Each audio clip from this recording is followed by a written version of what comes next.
like to introduce first Kainan Miranda. He is the Director of External Affairs for the Nature Conservancy of Hawaii and Palmyra. In his role, he leads efforts to further conservation policies through direct interaction with elected officials, government agencies, and other stakeholders. Kainan previously served in Washington, D.C. as a senior policy advisor to Hawaii Congressman Ed Case, where he built a proven track record of success in moving conservation policy forward at the federal level. He grew up in Waimea on Hawaii Island and is a graduate of Pitzer College. Kainan returned to Hawaii in 2024 and serves in several community roles and boards locally. Next, we have Dr. John N. Jack Kittinger, and he is the Senior Vice President of the Center for Regenerative Economies for Conservation International and a Professor of Practice in Arizona State University's Global Futures Laboratory and School of Sustainability. Under his leadership, Conservation International works to ensure the basic benefits of nature, including our ability to is undertaken in ways that replenish our natural wealth. He spearheaded the Green Fee effort since 2018 and now serves on the Green Fee Advisory Council. A lifelong surfer, fisher, and waterman, he is committed to ocean-based learning experiences and to being in the water as often as possible. He and his family currently live in New Valley on Oahu, Hawaii. Last but not least, we have Carissa Cabrera. She is the founder of Future Swell, an ocean conservation consultancy that works in Hawaii with Hawaii nonprofits to scale ocean climate solutions. For the past 10 years, she has focused on community-based ocean recovery efforts, spanning endangered species, ecosystem restoration, conservation financing, strategic development, communications, and environmental literacy. She has played a crucial role in Hawaii Green Fee, having served in an organizer, communications, and project management roles for Care for Aina now for the past 6 years. Carissa's work, company, and media projects share one mission: to expand pathways for ocean climate action and accelerate collective conservation solutions globally. Please give a warm welcome to our Green Fee panel members.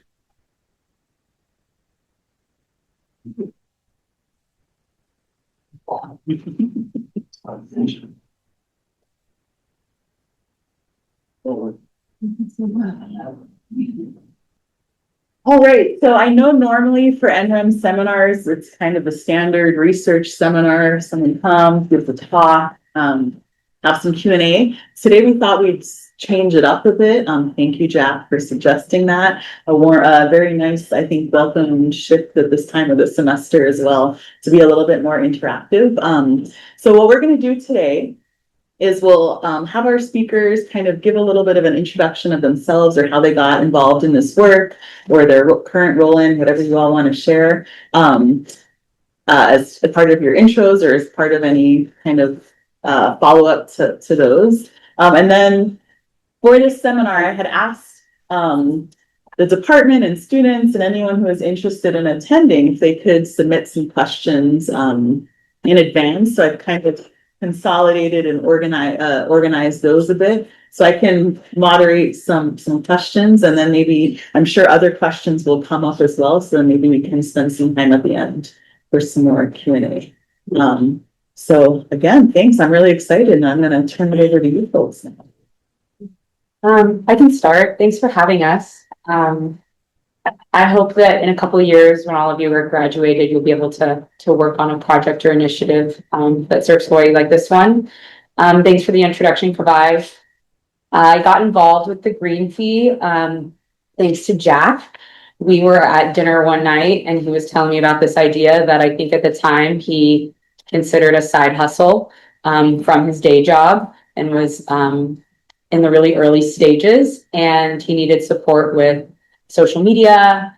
You guys had just gotten a logo and a website, and we had like a very small email list.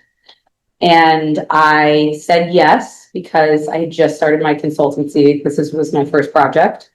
And I entered essentially the advocacy, campaigning, and policy world. I'd only taken one class on policy and campaigns beforehand in graduate school. And I learned everything through this process. And now I get to work on ocean climate policy at so many different levels. There's really no way to summarize it other than we really had to pivot every single year. And I think we're going to have a chance to talk a little bit about the history of the initiative. But when I came in, I think Jack and Amelia had just published the first report on the green fee, which really quantified a funding gap around 360 million. And now we had to make sure everybody knew that there was a need for it. So here we are. It was passed into law in May. And we now have an advisory council that we'll talk about that gets to decide first year of funding, which will get distributed next year. Yeah. Yeah. I moved back home from Washington DC a little over a year and a half ago when I started my job at the Nature Conservancy, and really, was lucky to stand on the shoulders of some giants who came before me at TNC and who had put in a lot of work with Carissa and now with the Green Fee, Jack, Eric Coe, others who had been really pushing the cart along for a long time, and I just kind of came in at the tail end and maybe helped affect things as we worked through the ledge last year. I'm one of the kind of registered lobbyists in the room and at Care for Anna now, and just trying to provide strategy on how to best work with our decision makers, try to craft policy the best we can from the advocacy realm. But I think many of us will tell you this is not necessarily the bill we envisioned or crafted at first, but it's the right bill because it's the bill that passed. And now we're in a fun phase of implementation and trying to make sure that it gets to the goals that all of us set out for in the first place. How many of you want to go into a career in conservation after you finish whatever degree you're doing here at WH? Figured this is NREM, right? So this is a full circle moment for me because I started right here in NREM as a grad student, like 2005, I think. That's a long time ago, 20 years ago. And so I think at that time, whatever you knew about policy and campaigning, I'm quite sure was 1,000 times more than what I knew about conservation when I started 20 years ago. But I've been really lucky to have been in the sector now since then, since I graduated. And one of the things that I think all of us see across our organizations and in the field is that there's huge problems, but not enough financing to fund all the efforts to support them, right? And consequently, not enough careers, basically. And this really came to light, I think, for me recently. We've been talking about this, and I've been using this a bit. Forgive me, because Carissa and Kainan have heard all these stories a million times. But was listening to this guy, Clay Trowernick, give a presentation, and he said something that was really eye-opening for me. He said, in the era that Hawaii was doing industrial agriculture, right? Sugar, pineapple, that whole sort of, Mahele colonial into the territorial days period. At the height of that complex, there were 60,000 people working in industrial agriculture, turning native ecosystems into sugar and pineapple for decades. So every day, 60,000 people woke up and went to work doing that, right? How many people work in restoration in Hawaii right now? Any guesses? Throw it out there. I didn't know before I heard this talk a year ago. Give a guess. 6,000? 10,000, 7, what else? 400? 2,000, who said that? Right on, that's exactly what it is, 2,000. So right now we got 2,000 people waking up every day trying to unwind some of that effort that happened over decades of 60,000 people converting, right? So how do you 10x that? How do you get 20,000 people? That'd be a third of the workforce in the industrial agriculture's, times, right? And the answer to that is you got to find a new pot of money. Because we could go as a group every year to the legislature, which makes the budget for the state, and get a bigger piece of the pie. But if conservation gets a bigger piece of the pie, what loses? Education, healthcare, pre-childhood, care, 100 other things that are really important, right? especially right now with the federal government's clawing back money for everything from SNAP to funding to the university to you name it, right? We gotta grow the pie. That was the original impetus for this, was how do we do that? And funny enough, the original inspiration was in Palau. It was the first place you and I really got to know each other, Rachel, was Palau. Palau's been doing this for over 15 years. Galapagos does it, Aotearoa does it, lots of places do this. And so we started off with this whole thing thinking, how might we do this? And we attacked it first with research and policy, and it was a long, winding road, as I'm sure we'll get through. But next year, when the legislature meets and passes the budget bill, in all likelihood, we'll have $129 million new dollars in conservation. Just like huge impact, right, for the whole set of people working in the field. And hopefully we get like thousands of new jobs from that funding that folks like yourselves will go into, that community groups will benefit from, that lots of different organizations can step up their efforts. That was the dream, and that's sort of, that's where we're at now, is trying to program that funding and get it out the door and get it into the hands that can do the most good in the most rapid and effective way. So happy to talk about the long winding road. Yeah, we had a couple of questions that came in about kind of like what were the major obstacles and what was the major opposition, and you spoke about it not really being the bill you had envisioned, but it is the right bill. So maybe we could talk about a little bit of that long winding road and maybe some of the strategies to kind of overcome the opposition or challenges that you faced.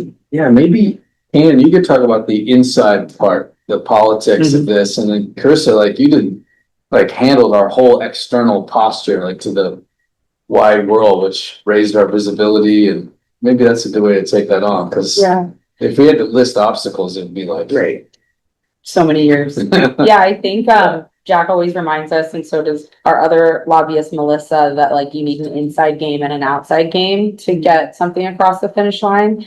And so on the outside game, I personally noticed that there were like maybe 2 or 3 key pivots over the 6 years that really changed the conversation. So when I first came in, like people didn't know what green fees were. They didn't know that they were being employed at like 15 plus different areas around the world. They thought it was like a blueprint that could work here. And so it was more education.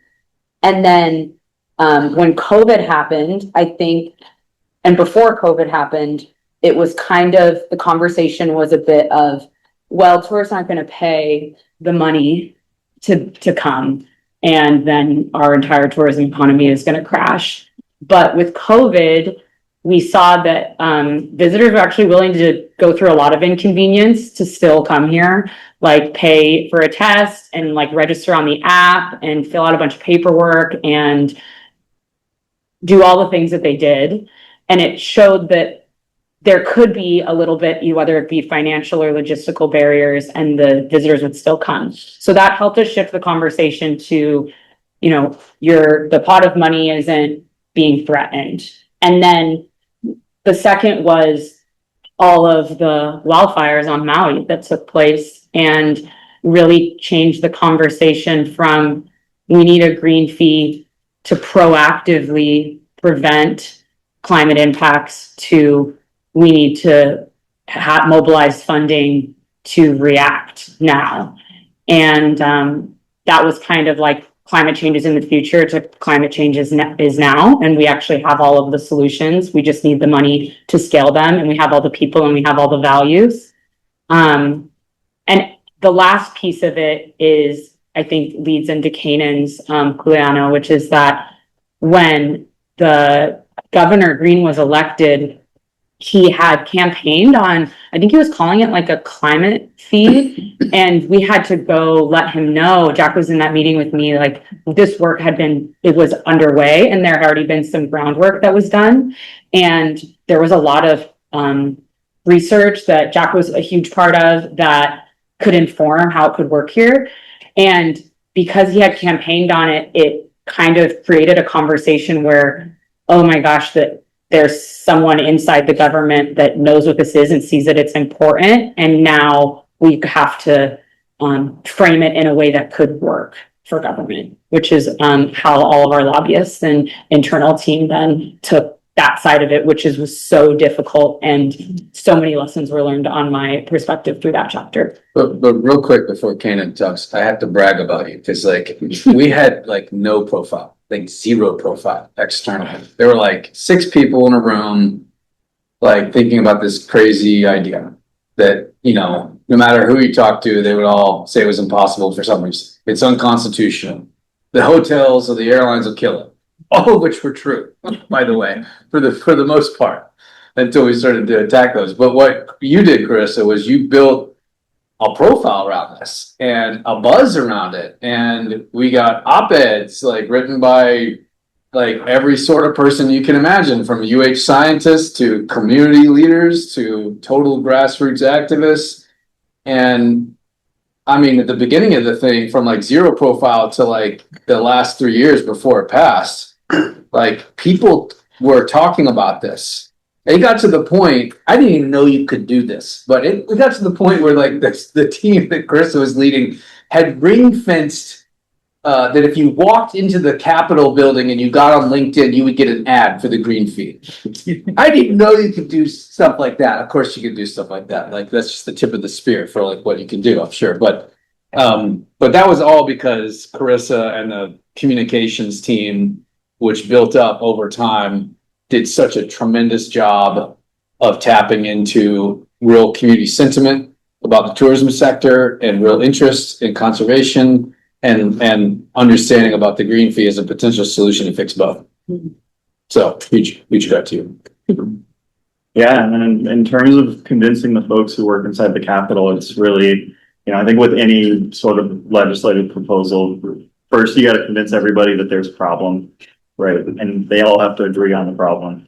And so there was a whole lot of work that went into, you know, educating individual members, individual representatives and senators on why does conservation matter? Why does taking care of Ina matter for your community, for you, you know, especially if you're an urban Honolulu member? Why does that matter? You know, why do the forests in Maui matter to you? And just building up that case on, you know, this is one, we need to take care of Ina. 2, we're not doing it in the way we need to. We're not putting the resources towards it that need to happen. And 3, you know, then finally you get to a point of, okay, everybody agrees we should be spending more on conservation. We should be taking care of our natural resources, or at least most people agree.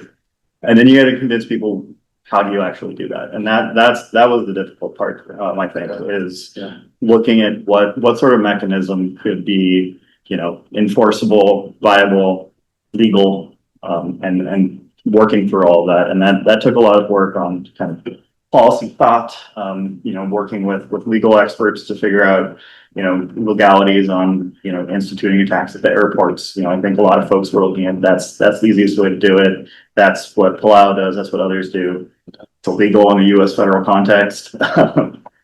So then after that goes away, it's you know, what's the best way to do so? You know, I think people looked at TAT early on, and the general thinking is that, you know, the visitor industry is so critical to Hawaii's economy that we can't be pushing it any more expensive. Visitor industry leaders kept saying that the price of staying in Hawaii is already at a kind of critical mass. If we raise it anymore, visitors will stop coming. And I think that was a really difficult hurdle to overcome. So at one point, the coalition pivoted. We were looking towards kind of a green passport type idea, or, you know, fees to be able to use Hawaii's natural resources, whether that's beach use, trail use, etc. And really there ended up being kind of 2 competing ways. There's that kind of stewardship fee model, which had a lot of pluses from a policy side, or there's the TAT, which is very easily implemented in terms of the revenue collection, but it's a lot harder of a thing. And I think one of the most important things we had was finally getting real legislative champions behind it. One, the governor eventually really put his weight behind things, instituted the climate advisory team to put together, you know, really great recommendations that I think really galvanized action at the legislature. And 2, we had some really great members too.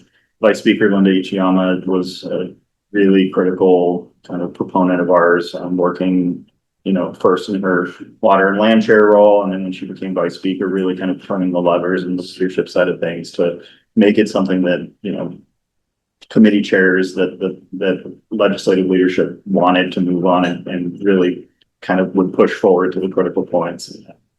There's some good old political maneuvering at the end to make things happen, talk to the right folks who were obstacles and get to some sort of compromise. The bill certainly changed between introduction in January of this year and final passage in late April. Changed a lot. There's a lot of negotiations that have happened. But I think, as I said, you can't get the perfect policy. You just got to get the policy that can pass. And can I add to that?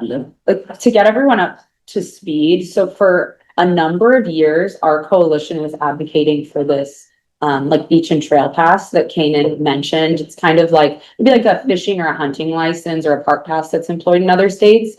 And at $50, it would have generated around 500 million a year, which was like what we felt like the need was and what the data was showing the need was. And so we stood on that for 3-4 years until it became apparent that an existing system like the transient accommodations tax, which is administered during hotel bookings, was going to be more feasible. And so when we're alluding to maybe it's not the policy we wanted, it's maybe a fraction of the conservation funding that the other mechanism would have generated, but the other mechanism had its own subset of challenges that made it super difficult for us to get it as close to the finish line as the TAT option. And so now the TAT is being increased, and that marginal increase is going to create the green fee funding that will then be deployed annually. So exactly what you finished off there with. So the TAT has been implemented. It's a fraction of a percentage for hotel rooms. Is that right? Mm-hmm. And so you have spoken a lot about whether or not this is going to influence tourism, but in the end, what do you think Yes, please. Yeah, go ahead. We had people showing up in every single year saying that this is going to prevent people from coming to Hawaii, which, pardon me, is just horseshit, like complete BS, right? We've raised the TAT every couple of years since it was started in, I think, 1986. James Mock, who is an ex-econ professor here at UH, wrote a book about it, or a book where chapter about it. And we had the perfect willingness to pay experiment from COVID because people were super happy to fly here, pay $160 for a test and frolic around, right? Like in the post-immediate reopening. So, but this was all just a sort of orchestrated campaign to prevent the, sector from getting more taxes. And it was, quite frankly, it was really effective for every year until the last year. And I remember we were all at that hearing, right, with Yamashita, like where he just it's like the tourism sector sort of made their final push. And the chair of the finance committee got up and was just, he never talked ever. He was the most powerful person in that session too. He pulled the money. And he said, then you guys charge like $40 for towels. He said, you think $3 a night is gonna sway someone? And he just called him out. We were in the back yes! Finally, a vindication, and now the cruise, industry is suing it too. But those guys, I think the big win was that we worked hard to make inroads and build partnerships with the tourism sector from day one. I mean, one of the first people in the Hui was Ann Botticelli, who was the number 3 at Hawaiian Airlines, and we had Noelani Schilling-Wheeler from the Oahu Visitors Bureau. We had tourism execs throughout the entire process that were we know this is a threat to our industry. If we don't take care of this place, people won't come.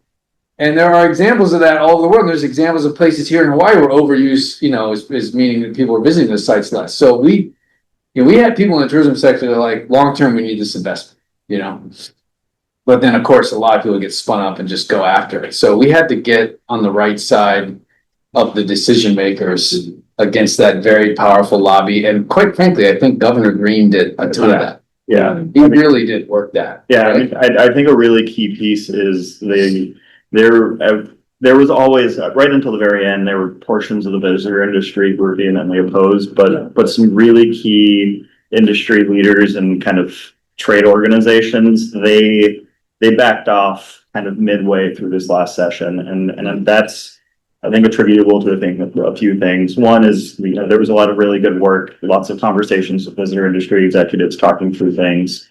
We did some polling as a coalition of visitors on willingness to pay, and that showed, 3/4 of visitors would be more than happy to pay to help protect Hawaii's natural resources.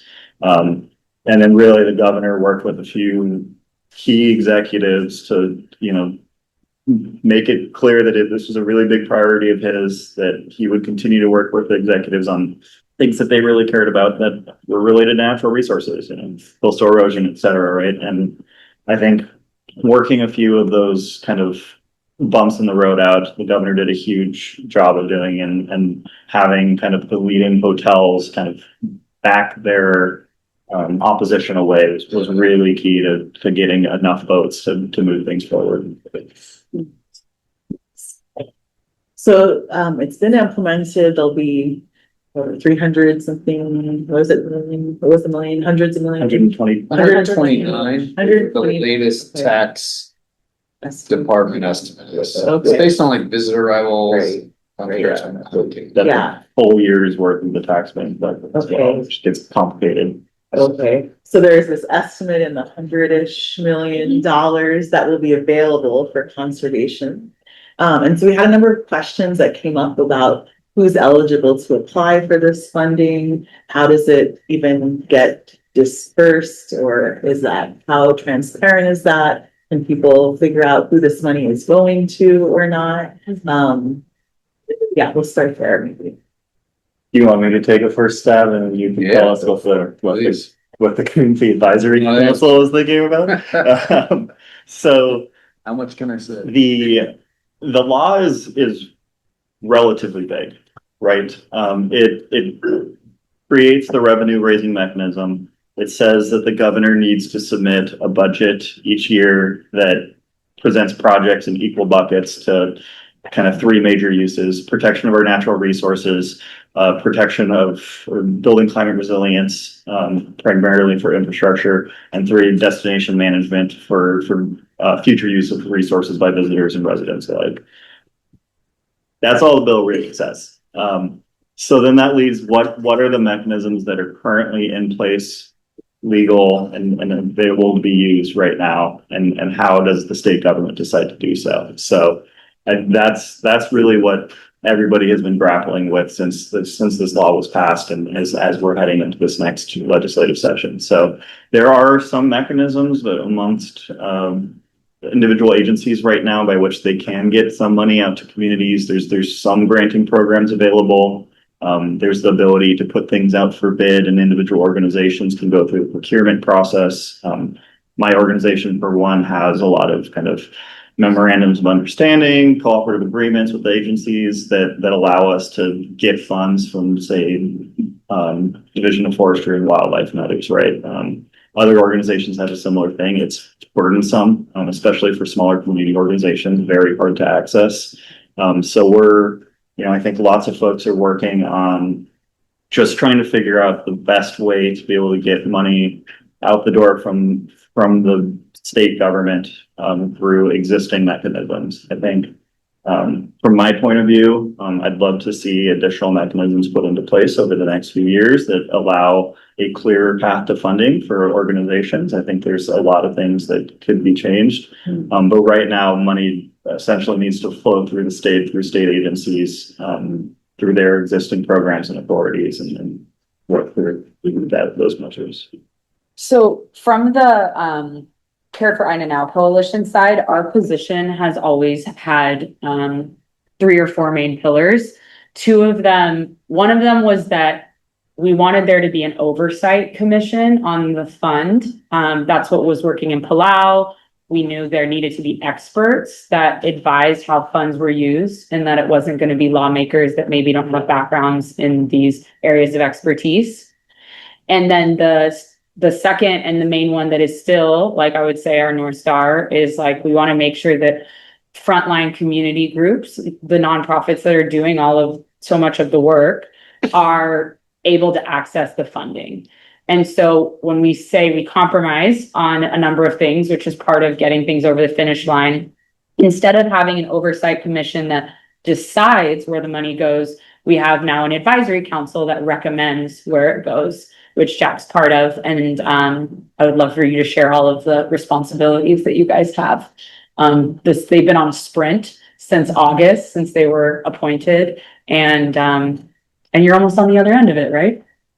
Get close. Maybe before you start, Jack, I think a really key element to the legal backing or way that the green fee is written right now is that final decision making and appropriation of these dollars still lies in the legislature's hands. Yeah.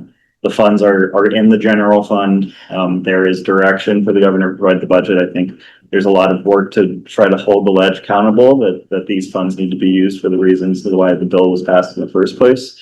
But I think a really key piece of even getting it passed was keeping legislature control over final decision making and holding kind of that power of the purse strings that the ledge is constitutionally mandated to have, but is really critical in their minds to continue to have. So the governor appointed this Green Fee Advisory Council, in which there are 9 of us on it. And we are tasked with developing a spend plan to spend this money. We will give our recommendations to the governor. He's told us point blank, you can expect 80 to 90% of what you recommend to go into my bill. Then the bill will go to the legislature and they will do what they do, which is, whatever they do, whatever they want to do, because they hold the purse strings, and that's, that's the function of the legislature. And this will be the first year. So the budget bill is the least transparent of any bill that goes through our legislature. I mean, when we were advocating for the bill, there were hearings, community members could show up, we could write letters. That doesn't really happen with the budget bill. So essentially, I think we're going to be hoping that the governor exercises his political strength to get priorities that we recommended. And I can't emphasize enough, Kainan, what you said, and Carissa, what you said about trying to make the dollars available through existing mechanisms to community groups. Because the thing that keeps me awake at night about this thing is that we spent 8 years getting this passed. Well, guess what? It could go away in 1 year if we mess this up, like that fast, right? And the way to mess this up is that 1 or 2 years from now, nobody can point at anything on the ground that's any different because of this money. It gets stuck in state bureaucracy, and then the ledge is like, why aren't you guys spending it? And the executive branch departments have 18 excuses, and that's how it dies, probably.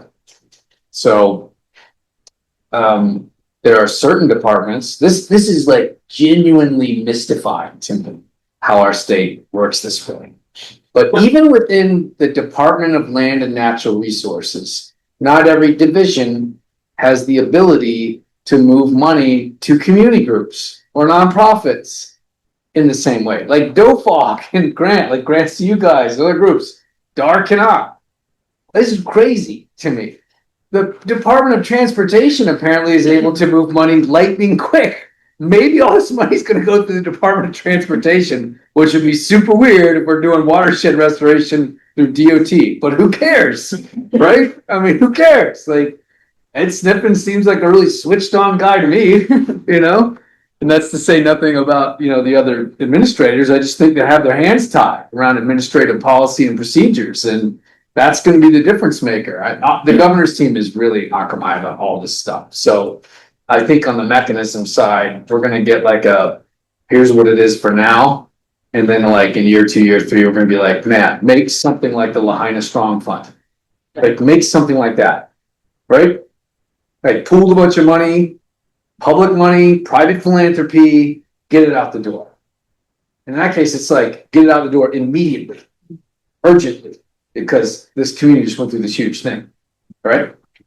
And that's like, we're trying to prevent that, the next one of those. That's the goal. Prevent the next thing like that, because it will happen. That was a huge hit and it changed. I mean, Kainan, you didn't really touch on this, but like, I'd say right now, the politics around this whole thing changed after Lyme. Like, you're in someone's office trying to convince somebody who like is on the labor committee and moonlights on the tourism committee that forests are important, you know, and they don't care because they wake up thinking about jobs and stuff. Fine. Behind it happens, guess what? Ecosystems matter, right? Because the two things that cause that are really clear. The first is it's hotter and drier. Way hotter, way drier, less rainfall. When it does come, it comes as bombs. Climate change. That's cause number one. Cause number two is that that's ex-agricultural land we haven't cared for in over 100 years, right? Over 100 years. What's the best insurance against Lahaina? Native ecosystems. Restoration of native ecosystems would have done huge things for that. So that's now on everyone's radar, right? And I guarantee you, no matter what the package looks like that we recommend, like fire mitigation through restoration is going to be a huge part of it.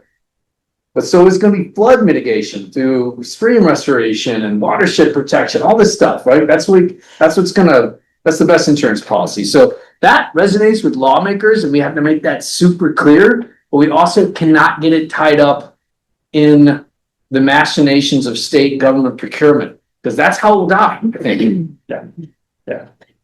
Yeah, so similar question. I don't know if you can speak to, if you're allowed to speak to this or not, but I guess what are the most common kind of causes people are wanting you to put into that? Didn't you have like a whole? We can probably share what we received through Care for Rhino now. Okay. So We'll talk about it too. Yeah. yeah, you can, They're sifting through all the projects right now. Okay. Yeah. Yeah, there were.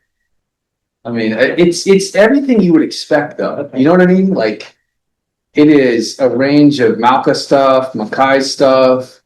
There is a fair amount of stuff in there. Like on the INUS side, it's like everything you would expect. Like restoration, watersheds, reef restoration, fisheries management. Mhm. I mean, you name it, it's in there. Right. And are you having to do a little bit of juggling and trade-offs with, okay, these are all the things that people have, submitted, but we think these are the things that are gonna Yeah. stick and 100%. Yeah. Because the other thing too is that like, I mean, we opened up a portal to the public, right? Right. And like, anyway. just within this room, like that was not a popular idea when we first suggested that. And then the advisory council felt very strongly that the communities who advocated for this should get a opportunity to put their projects in the pipeline. So that went ahead and we got 484 submissions in 2 weeks, like almost 500 submissions, right? And we pruned out like the junk.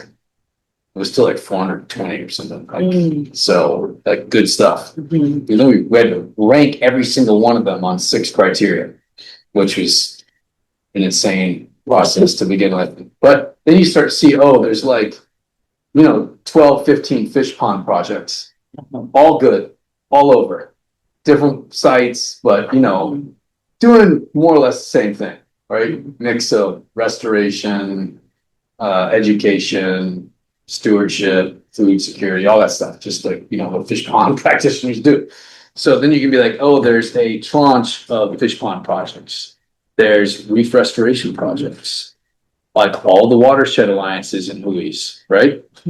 Like they all submitted and there are some guys over here, some guys over here, but they're like doing the same things. So that's a big batch, but there's 2 other pillars, as Kainan said. There's the climate resilience, which is code for infrastructure resilience. It's like the story there is if Hurricane Lane had hit us, what would have happened? And what do we get ready for that too when it does hit? Like hurricane clips, evacuation shelters, resilience hubs, stormwater stuff, cesspools sort of in there a little bit. And then there's the tourism experience. And there will be political brokering on each 3 of those buckets. And do they have to be equal?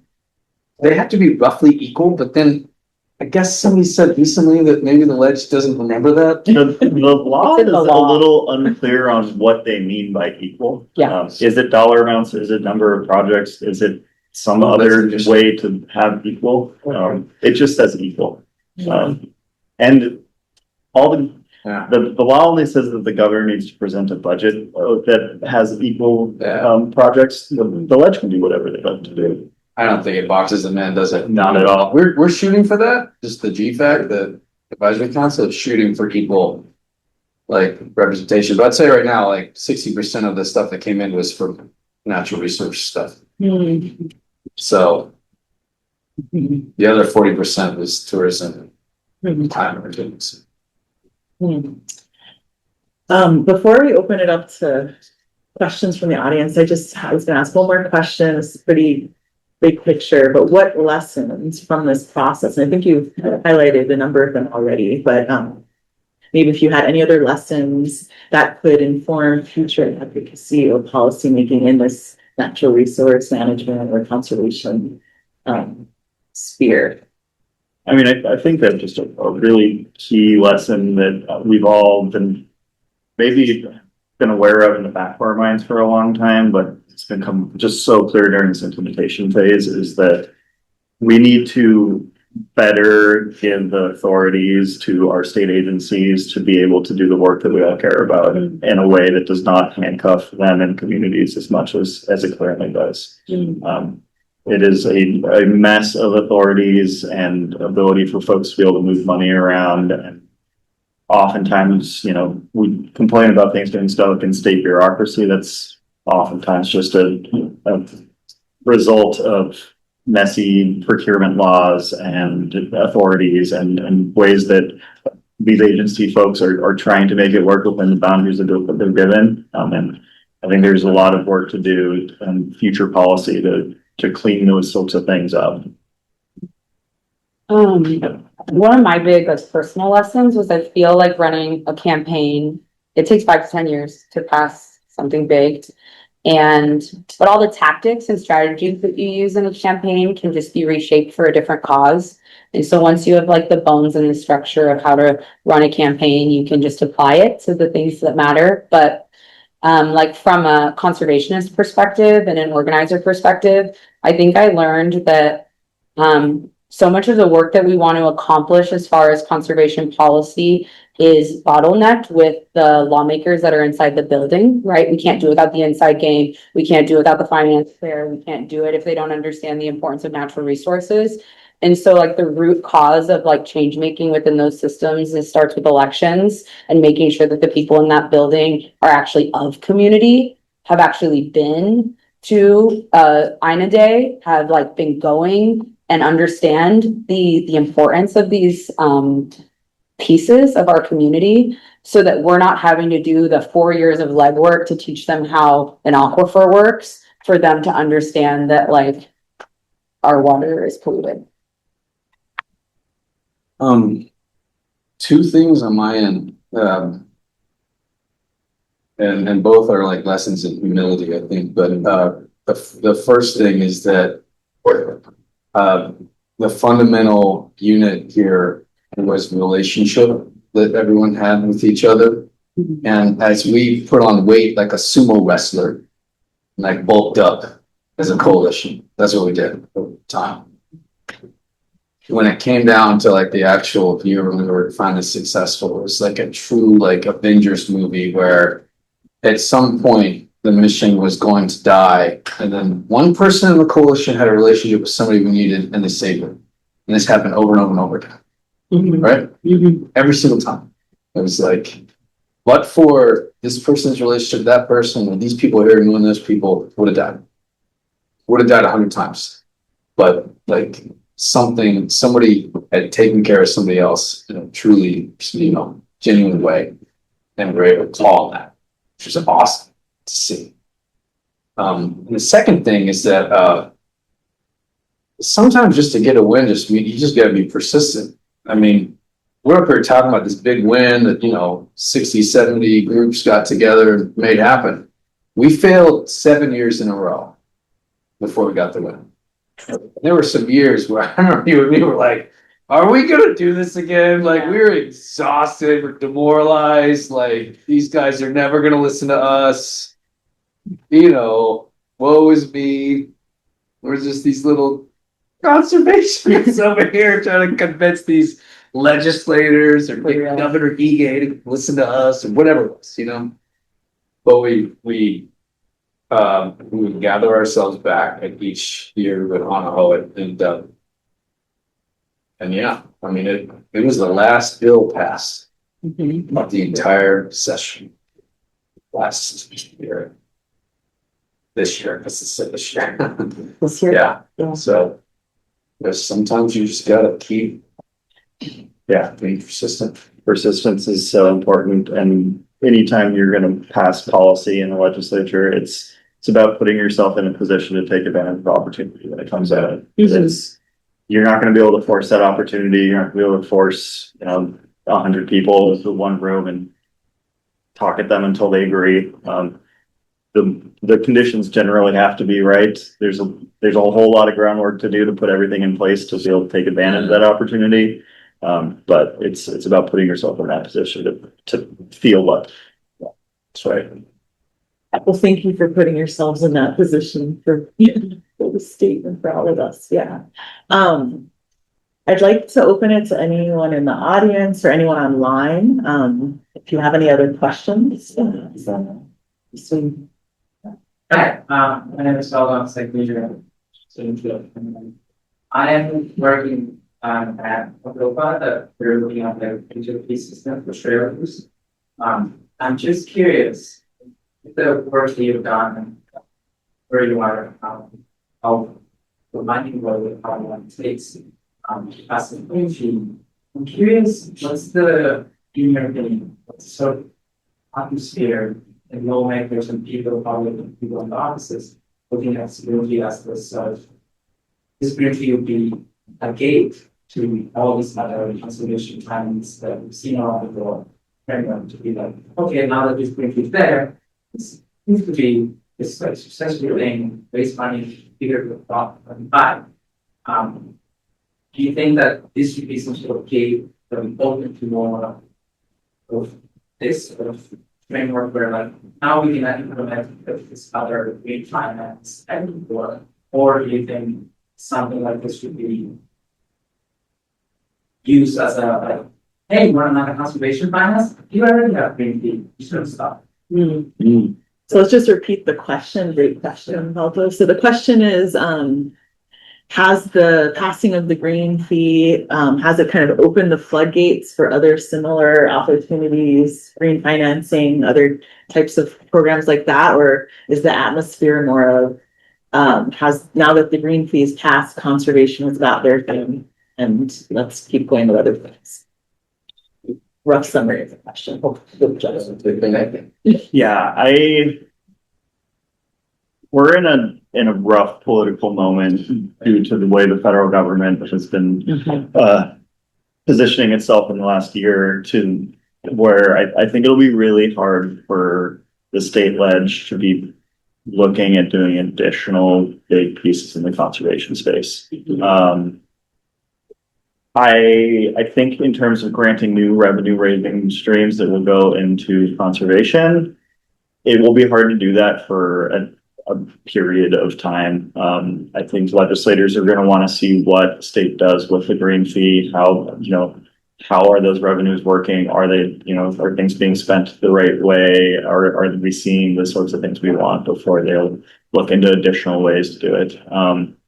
It's also generally pretty hard to create new revenues in this state in particular that don't necessarily go back into the general fund. Our state ledge does not like funds that they don't have direct control over. There are certainly some legal ways around it, especially on fee collection in terms of what those funds must be used for. But I think it'll be a pretty difficult political environment over the next few years to pass additional revenue raisers. That will be for conservation. The state's going to be looking at how to fill gaps in other spaces that their budget's going to be pressed on heavily. Thank you. We have another question online from another grad student, Anne Vega. She says, amazing talk, very timely conversations as well. She has two questions. One, do you have a monitoring and evaluation plan to assess impacts of the fee over time? And two, for community groups that do not have rigorous monitoring programs to track impact evidence, how will you support them to ensure that evidence is tracked and shared? There's been discussion about using some portion of the funding to have an M&E monitoring evaluation program attached to this. But one of the, and you know, almost no one is opposed to that because having evidence is good both for future decision making, but also to demonstrate impact and value. The difficulty right now is that all the funding must flow through the state out. And currently the state does not have like unified M&E things, you know, programs for like, you know, when the legislature just gives DLNR budget, you know, there's not like an M&E system that is unified across that and other, you know, INA-based efforts like Department of Hawaiian Homelands or DOH or whatever. So it's sort of, we're up against this thing. We have to, you know, do we have to do something bespoke for the green fee that will go through normal procurement and granting or subcontracting processes? We haven't really figured that out yet. But it would make sense to gather some impact, even if it's light touch in year one, just to be able to show the legislature, communities, and for the governor to have its fingertips, all that. I have a feeling Anne would also like to know whether money could be could flow to the university for research, and research could also be that monitoring evaluation arm sense. Yeah, I mean, the university does a lot of that quite well. There were a lot of UH projects that we put in the pipeline. Some were very applied and immediately impact. Some were just researchy and were nice, but probably not the best fit, just one person's opinion, because we want this to go into impact. But that's not necessarily just a university problem. There were like lots of projects where like we need planning money to get this project ready. It's not quite shovel ready, but with like, you know, $250,000 it would be shovel ready next year. We have to balance like how much of the money goes into like making things ready versus just stuff that's like we've already got shovels in the ground. Yeah. Just pour some funding in, we'll get more shovels ready. Yeah. Any other questions from the audience? We have another one online, but yeah. Really, thank you all for everything you've done. I'm really curious, like, was there a geographic kind of breakdown of opinions in the state on lawmakers about, you know, folks who were supportive, like very supportive, lukewarm, and So just to repeat the question, sorry, Fred's question, was there any geographic pattern to where support or opposition came from across the state? I would say the most clear opposition we received, at least in this last year, was from the Waikiki members, which makes sense with the preponderance of our major hotels getting based in Waikiki. Other than that, I don't know if there was really a geographic track to things. It kind of, yeah, I wouldn't necessarily say so. There's some attention on Maui just Yeah. because of behind it, but no, I think, you know, these reps and senators, they represent geographies, but they also just have such, they are on different committees and they care about different issues. So it's Yeah. kind of hard to parse out by geography. Yeah, I think it's more of there's certainly members of the state ledge who care more about conservation than others. And those were kind of the focus of a lot of things. Those folks are all, And they're kind of all over the place. Yeah. Even, you know, Linda Ichiyama is a relatively urban part of Honolulu that she represents, right? And she was a really key proponent of things. But, you know, there are folks on neighbor islands, more rural areas who are, you know, bread and butter conservationists. So maybe a last question online from another NREM grad student, Helen Hudstead. Thank you for the interesting discussion. My question is, how does the green fee differ from the examples from Palau and Aotearoa, for example? Like, what are some major differences between them? I could probably take that. I mean, Palau, Aotearoa, both charge it on entry Aotearoa uses like literally with, sort of part of your entry fee. I think it's through their immigration and customs system. Palau, it's added to your plane ticket. So if you buy a ticket on United, it'll be on it. Yeah, that changed though. At first you did think. You did pay in cash, or I think then they moved to card, right? Remember, we used to have to pay that. You go, maybe Left the flights are miserably, you gotta take off at 2 a.m. So you're at the airport at like 1 a.m. paying somebody $100 at this kiosk in order to go through the metal detectors. Right to go home. Yeah, now it's just on your plane ticket. And then Galapagos, I mean, I've been there a couple times. It used to be you paid when you were coming through the islands, like biosecurity check. I don't know if it's like prepay now, but yeah, and we can't do any of this. Yeah, if we were to pass the legislation on a federal level, good, Yeah, to enter the United States, but that would never happen. Never happen. I think Well, that, maybe it would happen. yeah, maybe now, who knows? The national Yeah. parks are certainly trying, right? But the other key difference is, where the funds go. There's a little bit clearer of a line directly into kind of conservation work, at least in Palau. Well, Palau, yeah, I served on that PAN fund board, and that money is split up a lot of different places. I mean, some of it goes into the public employees pension plan. So they really do use quite a lot of that funding. I think a percentage of it. Yeah, a percentage of it is programmed towards conservation and doing all the things that we hope this funding will do here. So, yeah. Can we do it one more last? It's perfect. Thank you guys again for coming. That was really awesome. And so we were talking about like the different government agencies doing funding. To clarify, right now it's just written in their budget. They don't get like additional funding from their community.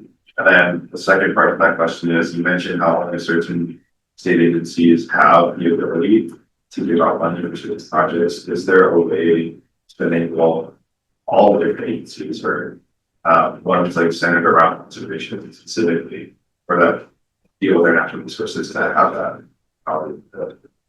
Be nice to have that unified mechanism.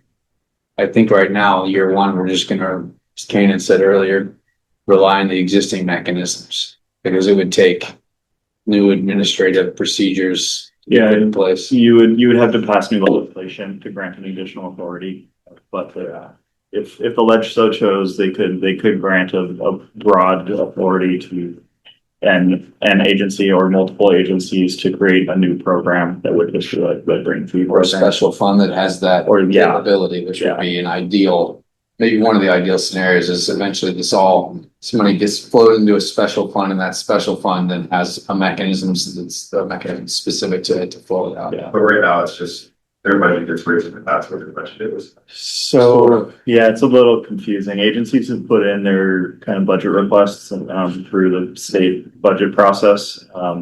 And those will be submitted. I believe the governor kind of within this new budget, so to add an additional layer of complexity, the state works on a biennium, so that we have a 2-year budget.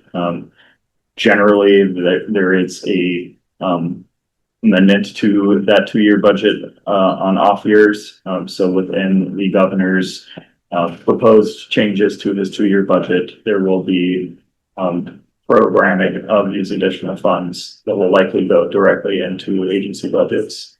How exactly that is written, I'm not sure of at this moment. can we ask you guys some questions? Sure. This is like verse. I don't think about hard one. What would you like to see the fund used for in your own? Possible conversion. Okay, Me too. what else? Buyouts. Buyouts? Of what? Properties that have been falling in the ocean. Okay, The expensive stuff, cesspools and shoreline stuff. what else? Okay, Maybe. I don't know if I can call as a speed. here's a high ticket price items. capacity building practitioners on the ground for NREMs. Oh, yeah, that's good stuff too. Yeah. Almost everything you named so far is in the hopper in various ways. Yours is probably a little more complicated. It's like can't be directly stated as such, right? But there are INA-based efforts that are essentially, I think I could say, some confidence are sort of in the vein of reasserting traditional timber rights and bolstering those, Education, fair game, but when you give the play through the league or other groups, I mean, I know it can kind of fall under a lot of other things like bushfire situations, et cetera, but it's directly. There's going to be some visitor education, in all likelihood, some visitor education program. I mean, run through local departments and groups. Not quite sure what that'll look like yet. But education isn't firmly in one of those bins for the bill, so it has to be promoting. Yeah, if I can add on the question, maybe like I think the angle would be promoting resilience, a social cohesion, all of that stuff through INA-based education. Yeah. I don't know if that's a better spin. I mean, almost every community project that was submitted to do fish pond restoration or watershed, they all have education components, like almost every proposal. They're not, but they were smart, I think, in applying through the lens of we're doing natural resource management first. And in order to do that, we're going to do A, B, C, D, and he's education, they have that in their set. Yeah. Have there been any ideas that have been proposed that are not easily funded through other mechanisms or donors or other kind of like niche things that this would be a good opportunity to like try to figure out a way to, I mean, I guess cesspools and maybe, but Cesspools and like coastal land buyouts are like really hard. Yeah. Because they're really expensive. Right? I don't think there's going to be any of your project. Because like, you built a house on a eroding shoreline, like whose problem is that? Is that the state's problem to solve? That's like the coastal landowner's problem to solve. Green fee money is probably not going to be used. I just one person's opinion. But it doesn't mean people haven't proposed it. And there is a whole like, how do you move? Like we have what did Chip Fletcher find? Like how many billions of dollars of infrastructure do we have in that 1 meter sea level rise range? So it's not just like coastal property. It's like, tons of infrastructure that we're going to have to somehow figure out how to either armor or move.